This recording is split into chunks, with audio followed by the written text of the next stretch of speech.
ओशो पर बड़ी बड़ी टीकाएं हुई हैं, ओशो पर बहुत बड़े बड़े विद्वानों ने लिखा है, ओशो पर बड़े बड़े भाष्य हुए हैं और बड़े अद्भुत भाष्य और बड़ी अलौकिक टीकाएं, बड़े अद्भुत उस पर व्याख्यान हुए हैं, इसमें कोई दो राय नहीं है। लेकिन मैं आपसे निवेदन करूंगा, एक बार ओशो की गीता पढ़ जाएं आप। ऐसा वैज्ञानिक विश्लेषण किया है उन्होंने 4 वर्णों का। मैं उसका विश्लेषण नहीं कर सकूंगा यहाँ, आप ये उम्मीद मत कीजिए कि मैं उसका विश्लेषण करने बैठा हूं। लेकिन एक बात कह दूं, ओशो कहते हैं कि कोई ऊर्जा ऐसी होती है जो ज्ञान की तरफ बह रही है। किसी मनुष्य की ऊर्जा पूरी की पूरी ज्ञान की तरफ, ध्यान की तरफ, समाधि की तरफ, एकांत की तरफ, त्याग की तरफ बह रही है। चाहे तुम कितना ही यत्न करो, वो उजड़ जाए, बर्बाद हो जाए, वो ज्ञान और त्याग का परित्याग नहीं करेगा। उसी को ओशो कह रहे हैं ब्राह्मण। किसी की ऊर्जा स्वाभाविक ही ज्ञान की ओर बह रही है, ध्यान की ओर बह रही है, समाधि की ओर बह रही है, त्याग की ओर बह रही है। ये साइंस और विज्ञान वाले लोग ब्राह्मण ही तो हैं, मर जाते हैं, बर्बाद हो जाते हैं, लेकिन वो ज्ञान से पीछे नहीं हटते।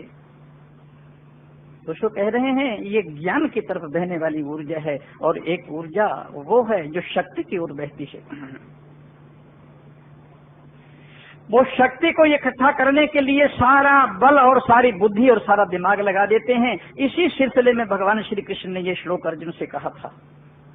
अर्जुन को श्री कृष्ण ने कहा था, तुम क्षत्रिय हो, तुम योद्धा हो, तुम सर्वश्रेष्ठ धनुर्धर हो।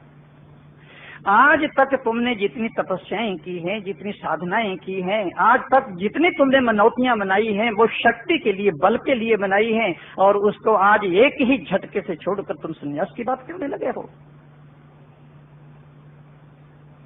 जिस शक्ति और ऊर्जा को तुमने पैदा किया है, ये गुण और धर्म की बात कह रहे हैं, और दूसरी ऊर्जा होती है जो धन की ओर बहती है, संपत्ति की ओर, वैभव की ओर, ऐश्वर्य की ओर।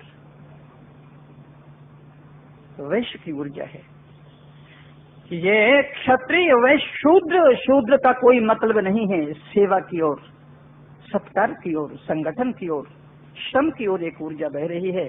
ओशो ऐसा अद्भुत, देखो मैं एक बात आपको बोल रहा हूँ, यदि आपको गीता से प्यार है, गीता से प्रेम है, यदि आपके हृदय में गीता के प्रति तड़पन है, गीता के प्रति तीव्रता है, और यदि आप गीता को आत्मसात करना चाहते हैं, तो मेरे कहने पर उजड़ नहीं जाएगा आप उसका। आप एक बार ओशो की गीता पढ़ो।